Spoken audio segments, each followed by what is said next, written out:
Ladies and gentlemen, men of the knowledge industry, distinguished citizens of the world, stakeholders, researchers, students, and citizens of our country. It's a pleasure to be here with the doyen of Nigerian Republic of Letters and dramatist, world figure, Professor Wole Soyinka. It's a pleasure to have you, sir. Thank you. You're welcome. We know that you had said a lot about the role of the writer in society, and we need not dwell on this. But many see you as an icon inspired and invigorated by African mythology or mythologies. Some others would like to see you as an avatar. Now, how do you see yourself in the context of knowledge production? You're a mythographer, you're a typologist, you're a teacher, and a reformer. Well, I like to continue to see myself as a continuation of what I was as a child. And that was a being of limitless curiosity. In other words, almost like an eternal student of humanity, of the very phenomenon of existence. And once I approach myself that way, I am at ease with whatever I happen to be preoccupied with at the time. One is a member of society and therefore a citizen with obligations to other human beings. And one is also influenced and imposed upon, inspired by the phenomenon one. I happen to be very close to nature, so I'm always interrogating nature. Once you start interrogating nature, you enter the zone of mythology. And then that makes its appearance, if you're a creative person, in whatever medium, unavoidably. I mean, you respond to what you also are a part of. So the question which you ask is a very large one, and which I can only answer in that vein, that I'm an eternally curious individual. But that leads me to matters of tenets, matters of faith, matters of belief. Now, you remember that you put together the tenets of Orisha, and you anchored it on the fact that this is the source of being and becoming. I also know that when you were young, when you were a boy, a schoolboy, you were in the choir, the church choir, and you also saw that part of the faith from some other part of the world. How do you reconcile these? You're universal in many respects, I know. How do you reconcile these? Again, it's part of that element of curiosity, that, yes, what is the meaning of existence, to what end, and what role does nature play in human existence, social existence, even in the evolution of existence? Because all religions, whether you like it or not, actually stem from, shall we say, consciousness of the imponderables around us, mostly captured in nature expands, what makes things grow, what kind of affinity one feels toward other growing elements, and so on. This is how religion really begins. And then this is how spirituality, let's put it this way, let's use that word, spirituality begins. Then there's the politics of spirituality, which terminates in constructs such as religion. And when you enter the politics of religion, then you're on very, very combative grounds. Spirituality is something which you have in the interior, which you respond to phenomena. But when you structure, then you have religion. Once you have religion, you have politics. And as a learner about existence, constantly probing, I've always found it very curious, even as a young person, that any structure of religion should believe that it has the absolute monopoly and authority of truth. I find it totally unacceptable.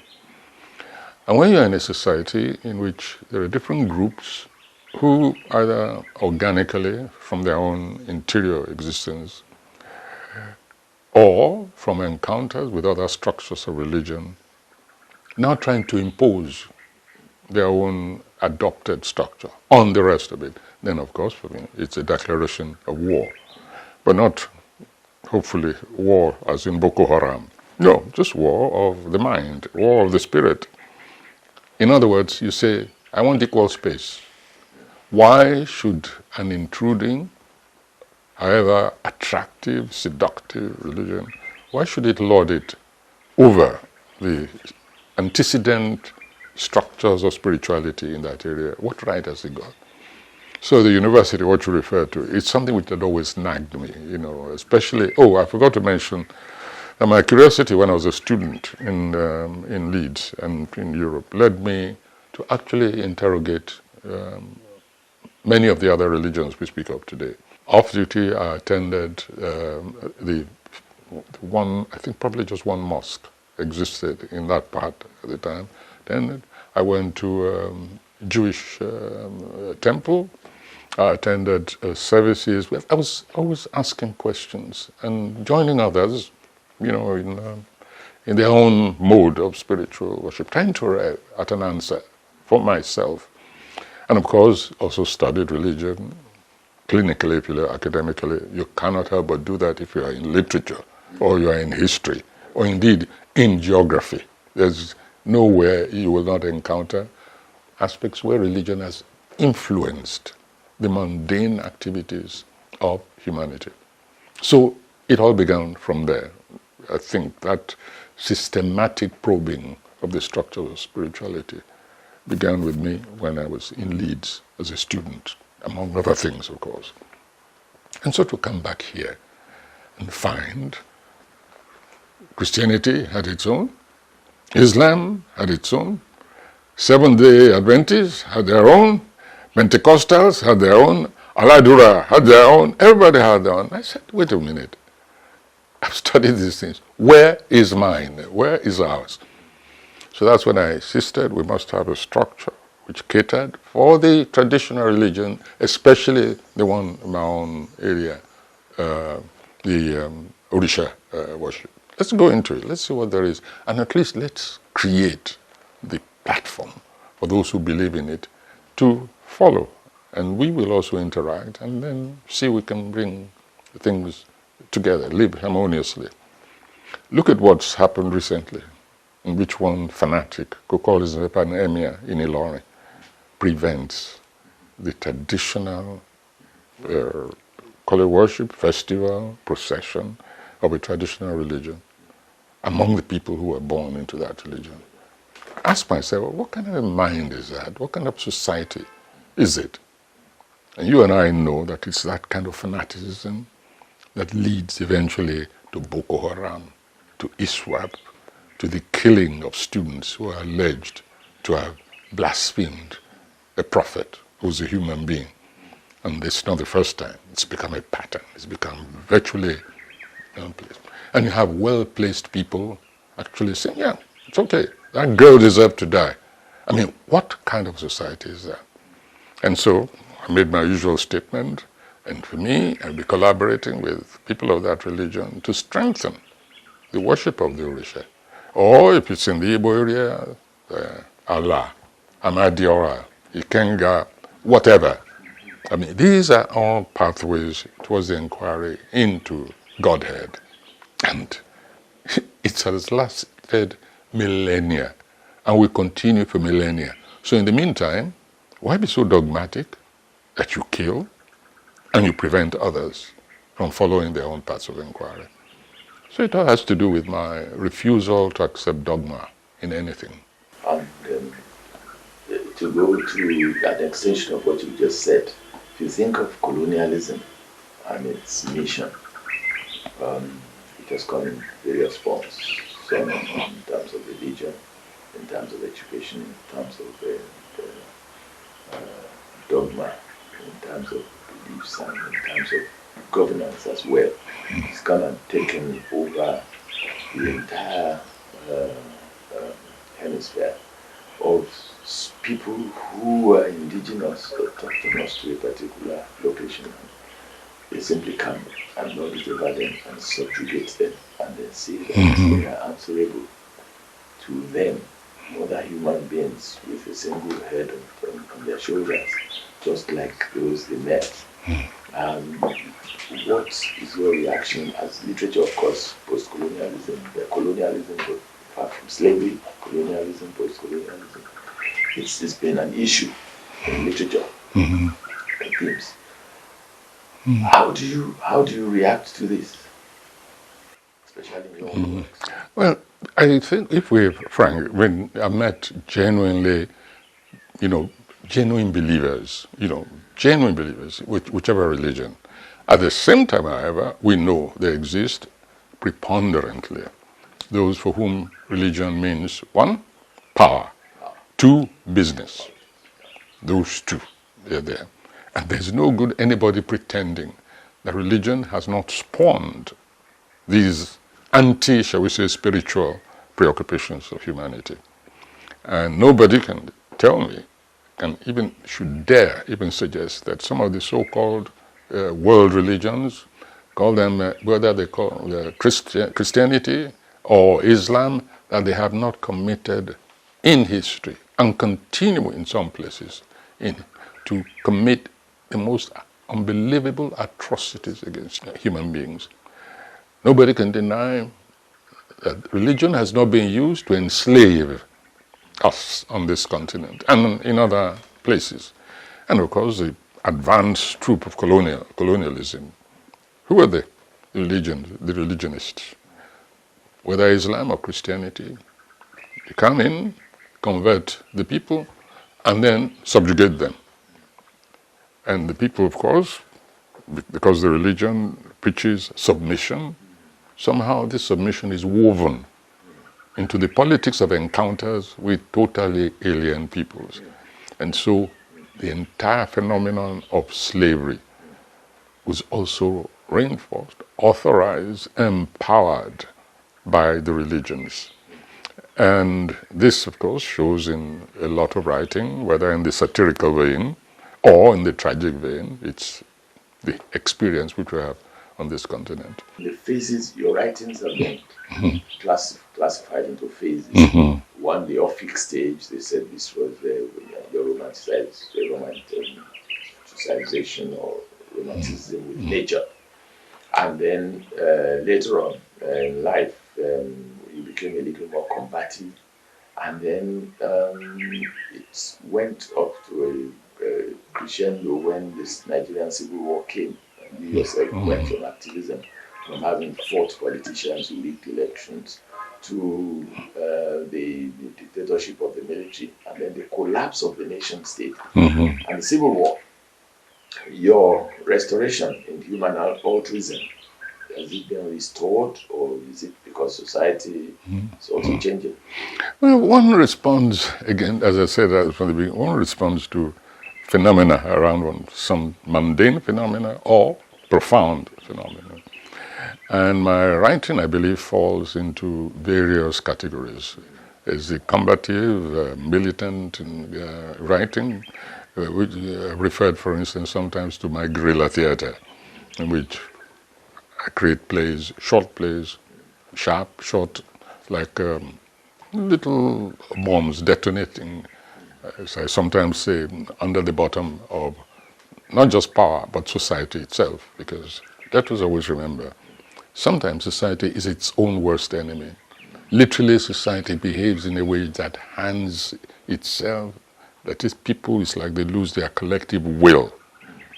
They lose their right to volition, to choice, and just submit themselves to the first overweening power that comes to lord it over them.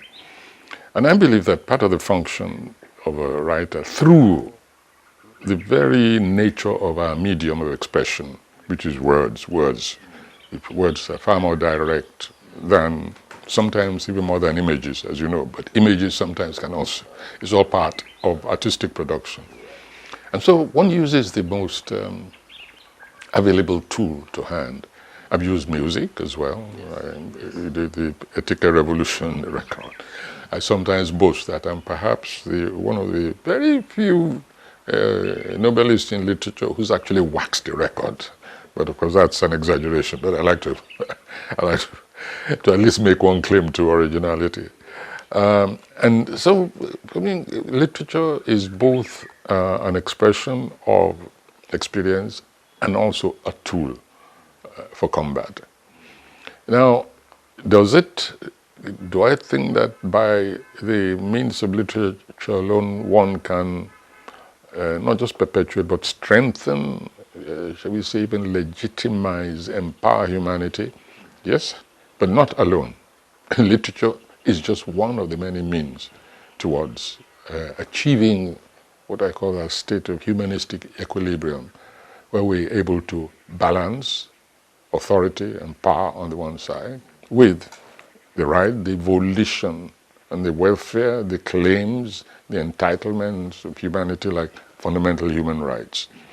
And I believe the literature has a great role and has played historically a great role in establishing and reinforcing that societal and humanistic equilibrium. Unfortunately, especially in our societies, we see constantly so many steps being taken backwards. Right now, for instance, I give up inside me from time to time when I open the pages of the papers. And what do I read? Another village has been razed of the map. We're talking now, it's become 3 figures, not just single figures, but double figures. We're now in triple digits constantly. Cities where I grew up, through which I drove when I was doing my research, Kaduna, Plateau, Maiduguri, there's virtually no corner of this country I did not cover when I was doing my research in dramatic forms, everywhere in my Land Rover. And the sense of society, the sense of beingness, of oneness, of humanity at that time, compared to now, it's just like the difference between the crown of a tall palm tree and the very base. Even basic, fundamental, domestic humanism is being lost. Every day it's either ritual killing for money, or for power, or for position, or who knows, for elections. You never know. And then, or society just somewhere is news of just almost the loss of communal will towards a humanistic choice. In other words, like when there are various choices, is the most atrocious, the most dehumanizing choice that is sometimes made by society. I'll give you just one recent example to move away from the heavy stuff like ritual killing, and rape, and incest, and killing plus rape for this. Just a few days ago, a bunch of purists, I don't know where they come from, in Warri, started flogging women for being improperly dressed. I mean, they've constituted themselves into a volunteer court. And women who they feel their skirts are too short, or they even cited bum shorts.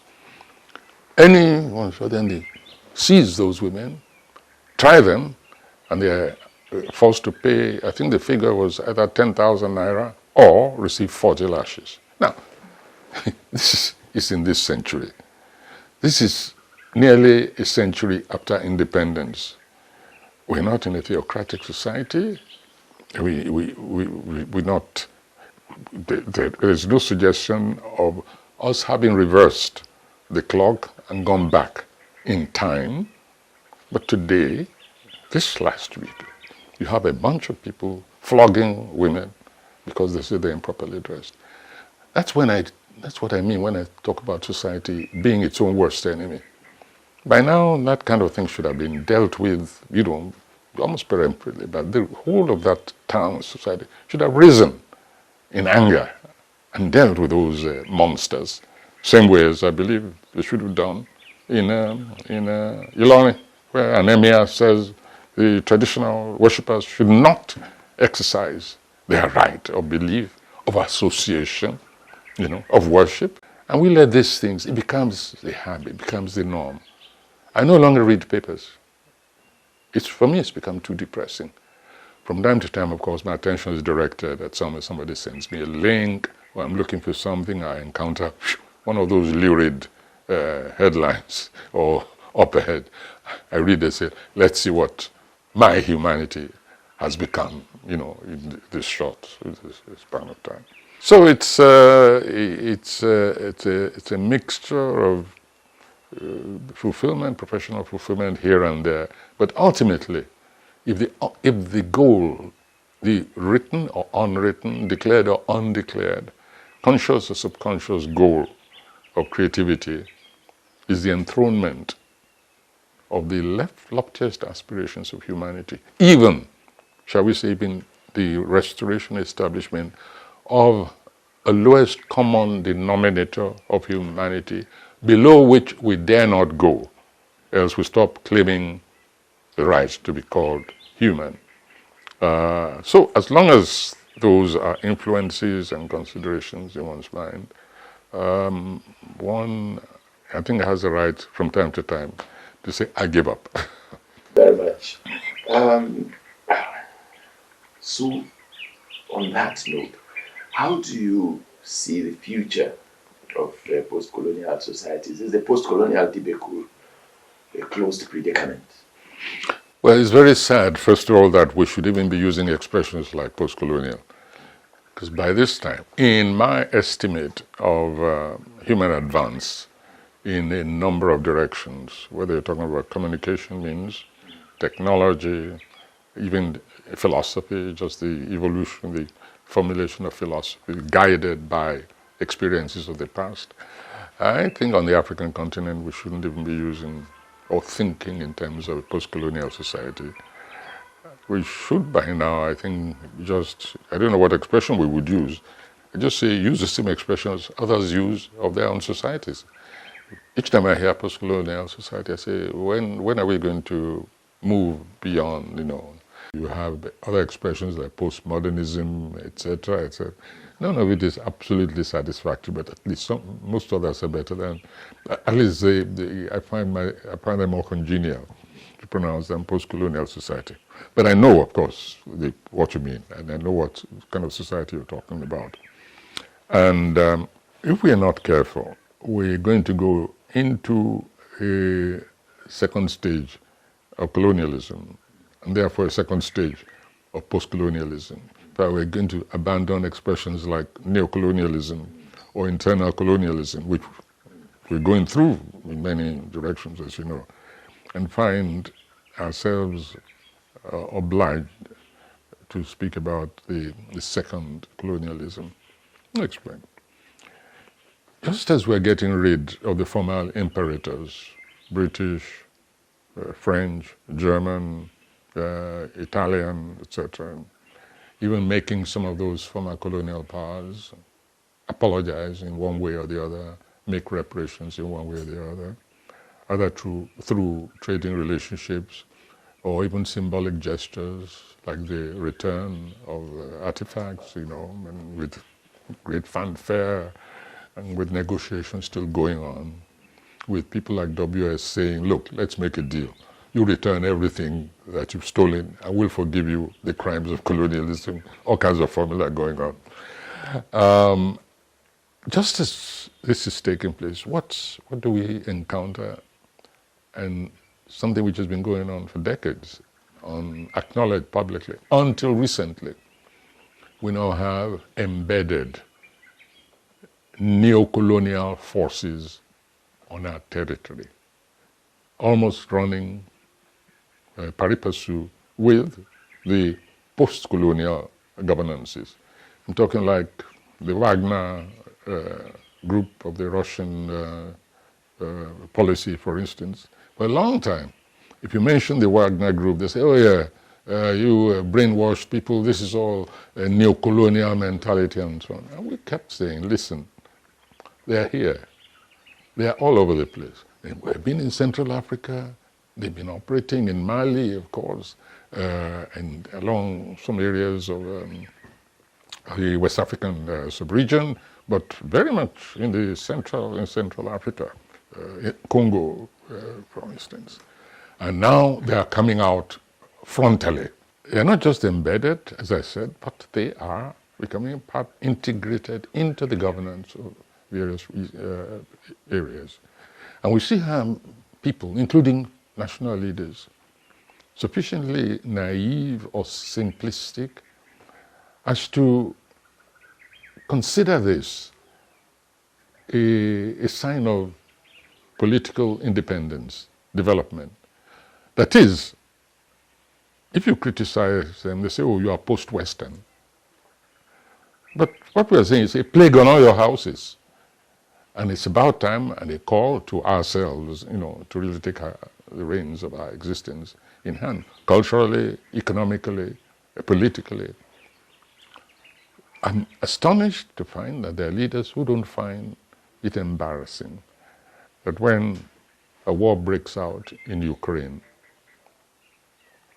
we are so affected that the leader of the entire African Union finds himself compelled to run over there to go and beg that please at least let the grain come through to feed our own people.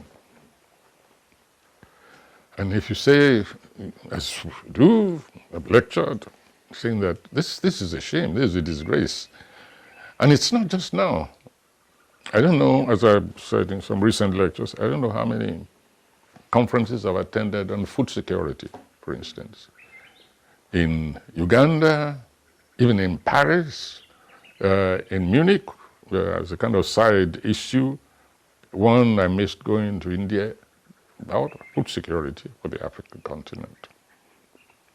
It's embarrassing to say that this continent cannot feed itself, or that it cultivates such tastes that it must now find itself unable to take a principled stance on what is happening elsewhere. Mealy-mouthing about who's right and wrong for me in the Ukraine is just a sign of continued mental enslavement. Aggression is aggression anywhere. Lobbying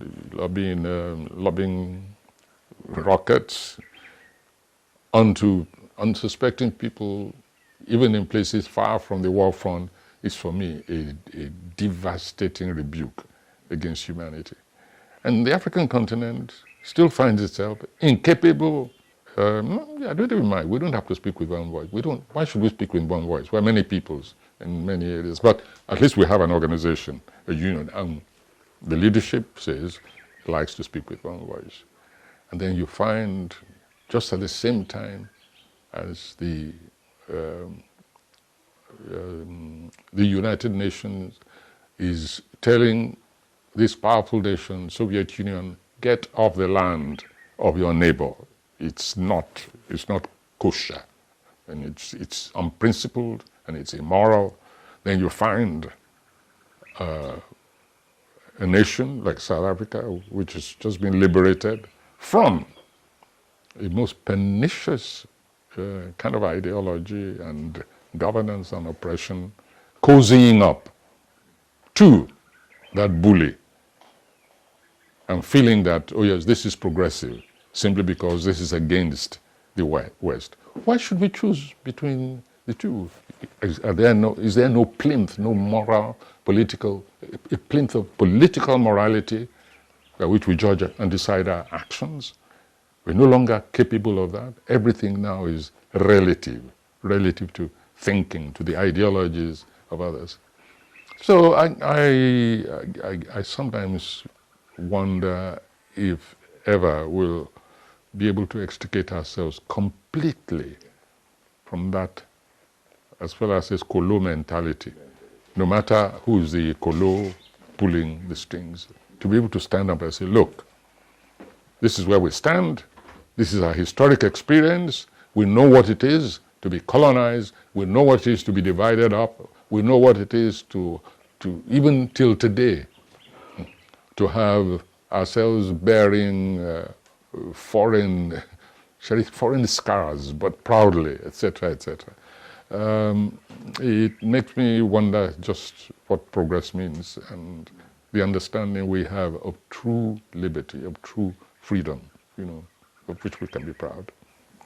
Well, there's an atavism because the quality of leadership is so abysmally low that it's very difficult to entrust your welfare, to entrust your thinking, to entrust your planning to any of those people who come forward each time. And now, thugs from the motor thugs are contesting, saying that they will lead the nation. They will lead who? And the universities and the arbiters are lying prostrate,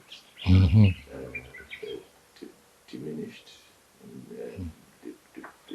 deprived of their own self-confidence and of their own self-worth. Nothing is, in fact, many of them are even running to join these so-called politicians. This doesn't lead anywhere. I don't know what we did to have reversed the, especially training in leadership. Because it used to be much better. But we've experimented with all kinds of governance strategies: Westminster, American system, military, dictatorship, and so on and so forth. None seem to have worked, and none is indigenous. Is it that we're incapable of originating something as a people? Or is it that slavery and colonialism have just driven all the initiative and the originality we had from us?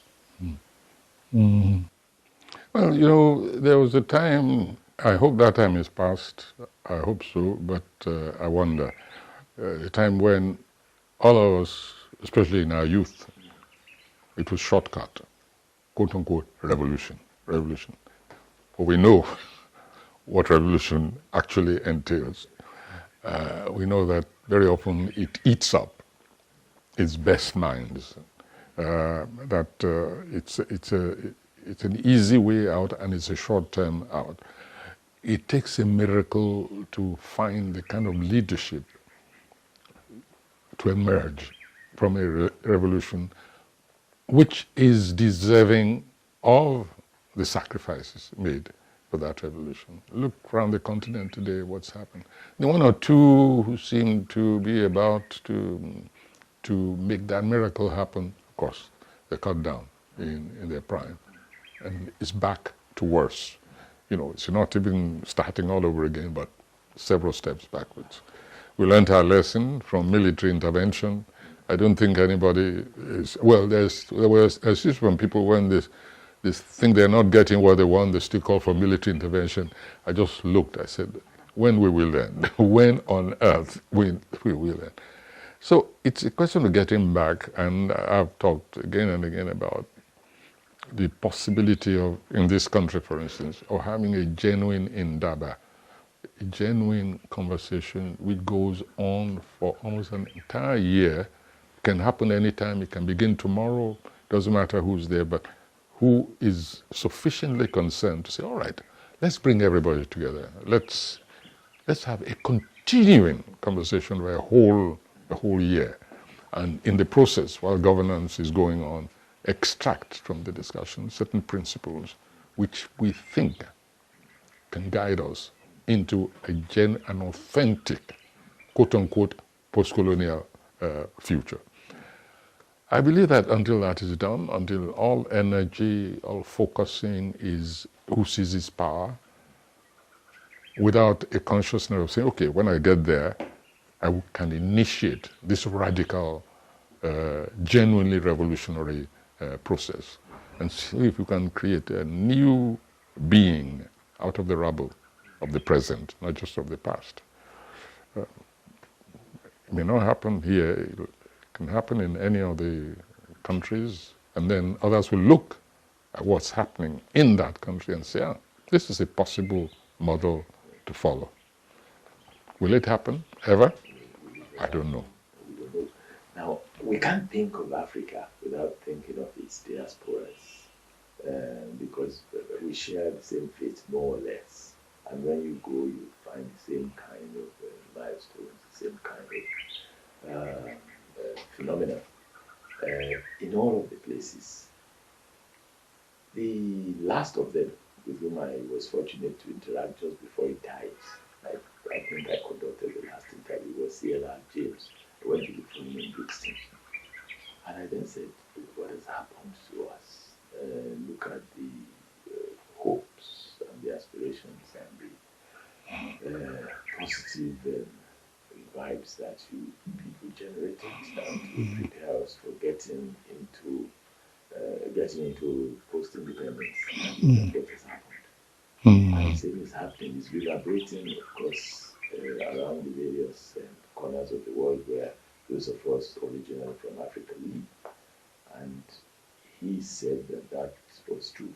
That look, you see, because of our history, this is also happening to us here. Do you think that there is a sense in which the diasporas can all come together with the mother continents? I'm glad that you asked that question, because that happens to be my private obsession. Well, not so private. And C.L.R. James, of course, is, I always call him my ideological uncle. I was very fond of him. He's one of the earliest Marxists I met who was not a dogmatic, a textual Marxist, or a real pragmatic Marxist. Very committed, and we interacted a couple of times. And I brought him, in fact, into the association, the first continental Writers' Union that was later replaced by Power. This was the UWAP, Union of Writers of the African Peoples. And of course, the purpose of that organization, the emphasis was Africa does not end where the Atlantic Ocean begins, no way. And that the diaspora continues to be part and parcel of this continent. And that we should stop looking north, directly up north, and just look across that Atlantic, move into the Caribbean, to Latin America, into our own peoples in Brazil, in Cuba, in Colombia, everywhere, Puerto Rico, they're there, even in the United States. And bring back as many as we can, tempt back, seduce back as many as we can. This has been an old agenda of mine, which in fact was, I thought at one time, taken seriously by one of our former military dictators. I will not mention the name, but I'll give him credit. Not your neighbor. Not your neighbor.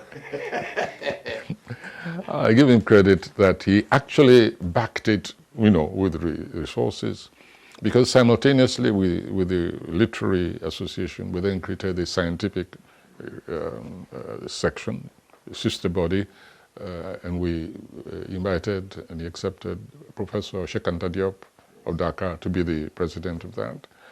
And I remember JJ and the late, I don't know if he's late, I think he ended up in Canada. I haven't heard of him for many years, however, the biochemist. Yes. I remember we undertook a trip, which we went around, went to Peru, and the other Latin American countries, and we met the technologists, inventors, etc., and a project was set up to try and bring them back, invite them back to the continent and use their acquired skills, many of them very knowledgeable and very efficient, but it petered out. Then when I was running the Black Heritage series in Lagos, one of the prime targets was to have what we called the Heritage Voyage of Return, in which there be a reverse voyage of the slave route.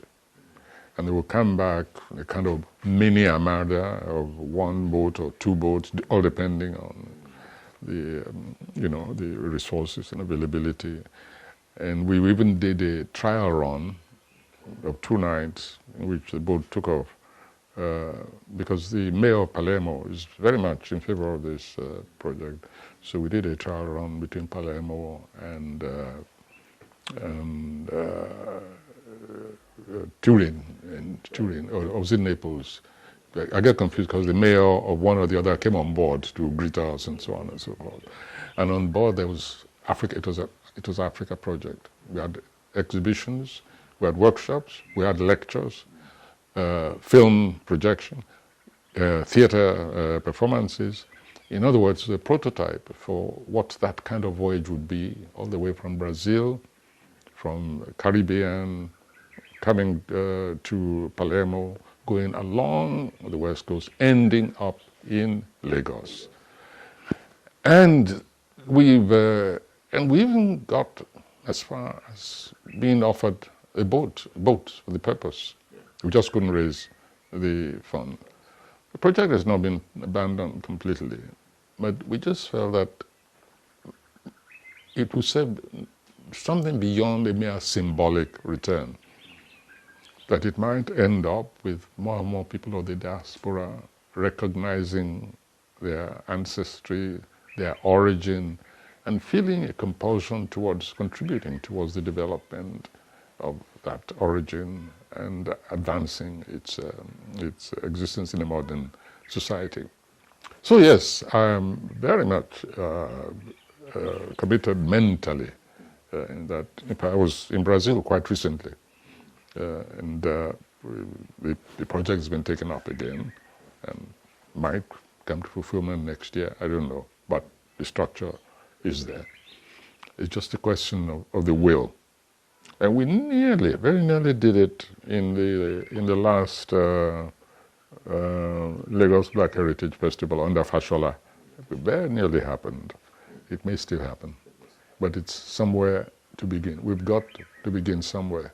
And why shouldn't we look to our own people who at least have acquired different skills, different outlook on life, and in this modern age in which a different technological language is being spoken by our children. So you and I are probably total illiterates. And so bringing them close, bringing them to those people who have sort of matured in that kind of scientific environment, technological environment, might actually help us just jerk ourselves out from this kind of shadow of the. Some intellectuals put the pressure on me that whenever I met with you, I should emphasize one thing from your literature. I think they will want to hear you. Everybody will be seeing this. Now, there's an aspect of your vision, your literature, which I mentioned earlier.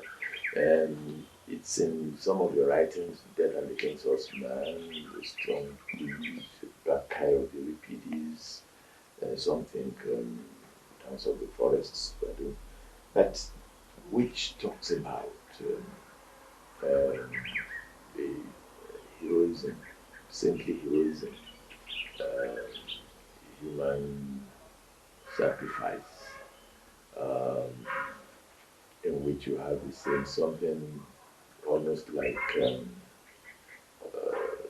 the sacrifice of Christ, which we have seen in your works. The thread has gone through.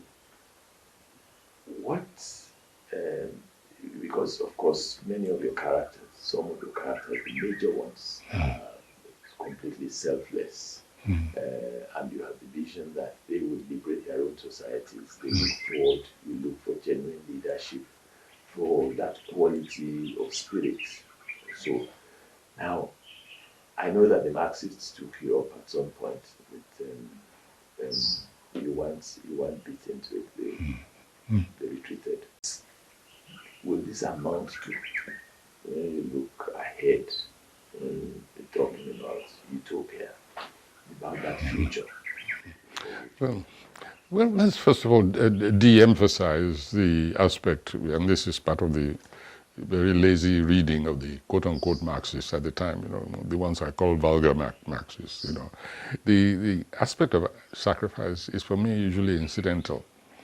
But this is dramatic material. This is tragic material when an individual actually consciously makes a decision or makes a commitment that involves that, that ultimate sacrifice of self-extinction. There are two imponderables that you and I know as human beings. There's birth and there's death. You cannot predict birth, for the simple reason that you're not there, you're not around. And one of these days, it's other people who were there when you arrived. The other one it's even more, more overwhelming for certain, for humanity generally, contemplation, extinction. And so these are dramatic, the axis of thought, of feeling, which cannot be avoided. People can say, oh, birth doesn't matter, death doesn't matter. They know very well it does. And and when you approach, you're already thinking back. These are causes for reflection, and just as with human beings, so with society. The society looks back and says, we're moving towards extinction. What do we have to do? What sacrifice do we have to make? And in crude, primitive societies, the idea was, oh yeah, let's take one of us, simply because they know that this is the ultimate.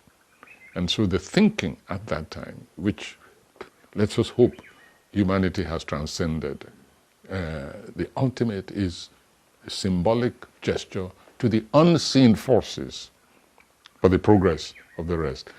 There's some logic to it, but at the same time, it's a very barbaric form of logic. And we know that there are other ways of sacrificing. So this is something which, unfortunately, the Marxists, with their very their tunnel vision of society, which they feel, oh yeah, this contradicts this sense of progress. That doesn't mean it shouldn't be dramatized. It's there, it's material. Why shouldn't it be used? Especially side by side with other different kinds of... Anyway, let me not waste my time anymore on that particular controversy.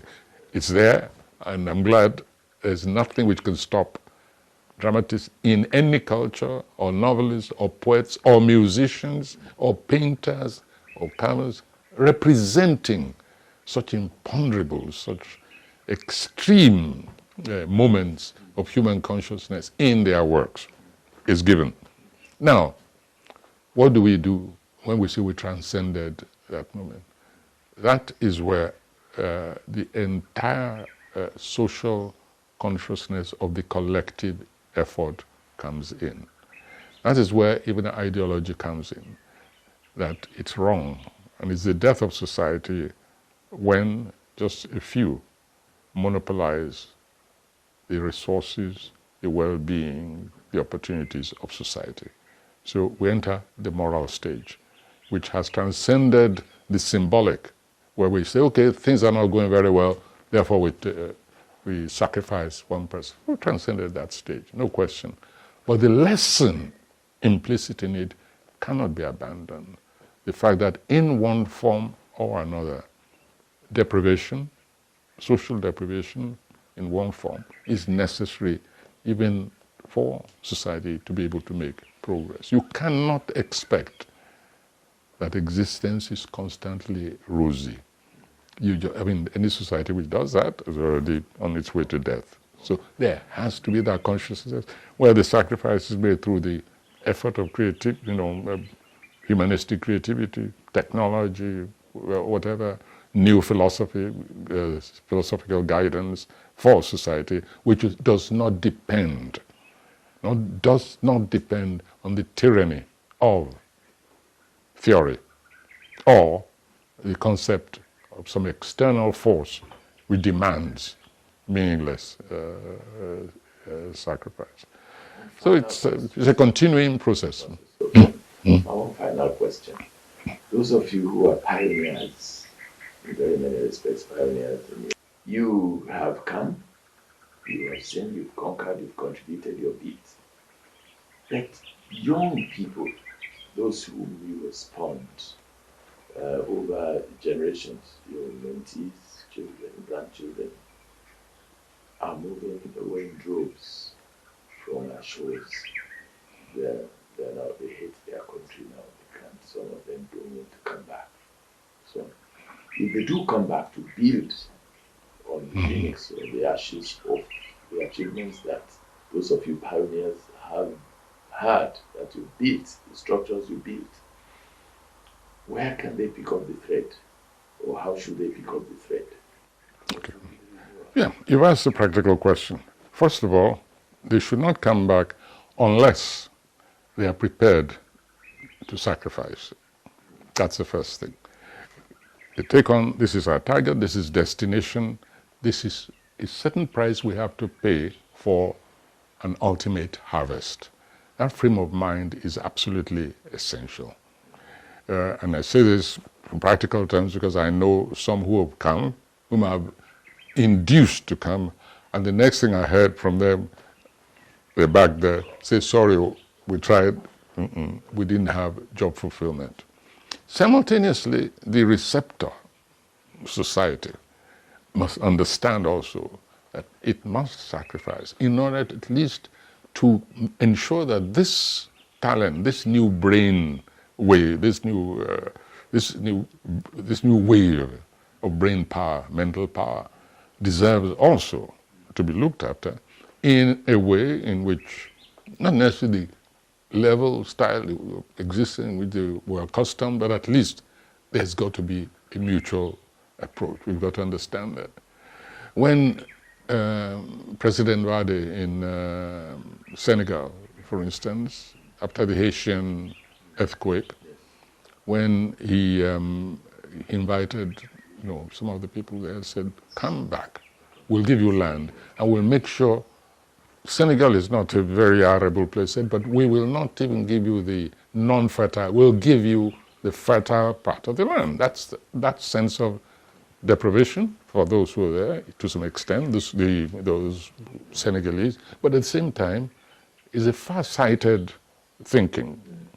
Far-sighted thinking. Maybe it was just rhetorical, but we have to cite it, at least as a statement of intent. And he said, come over there, we'll make sure you have all the facilities to build a new life. For me, this is the kind of approach which we need.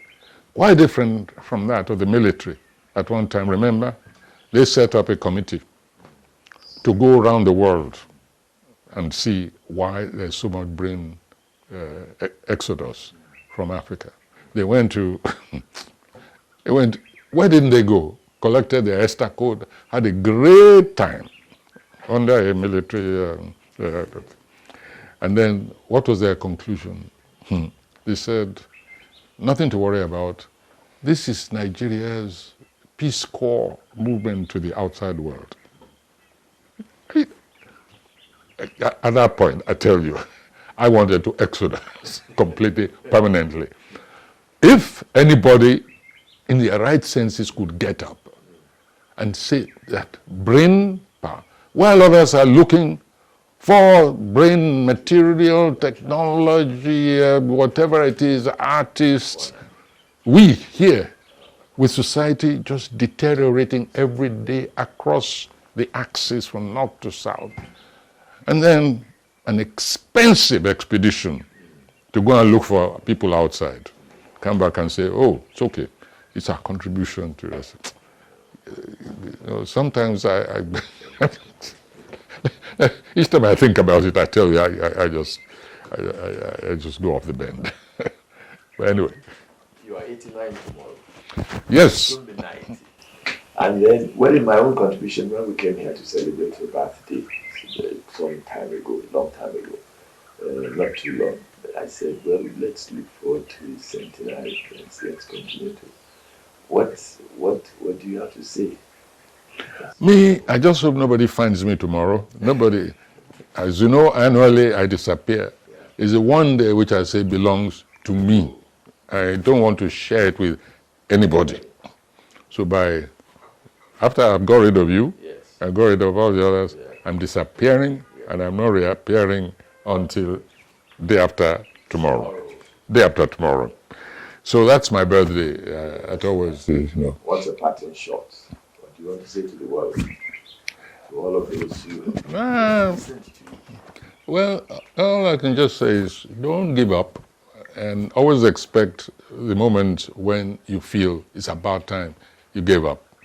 But ultimately, always decide in favor of not giving up. That's all I can say. Thank you, Thank you so much, Professor Wole Soyinka. Great poet, dramatist, in fact, perhaps the world's leading dramatist and writer. We're grateful to you, and we know that you'll always be there. Thank you very much. Thank you very much. Thank you very much. You're welcome.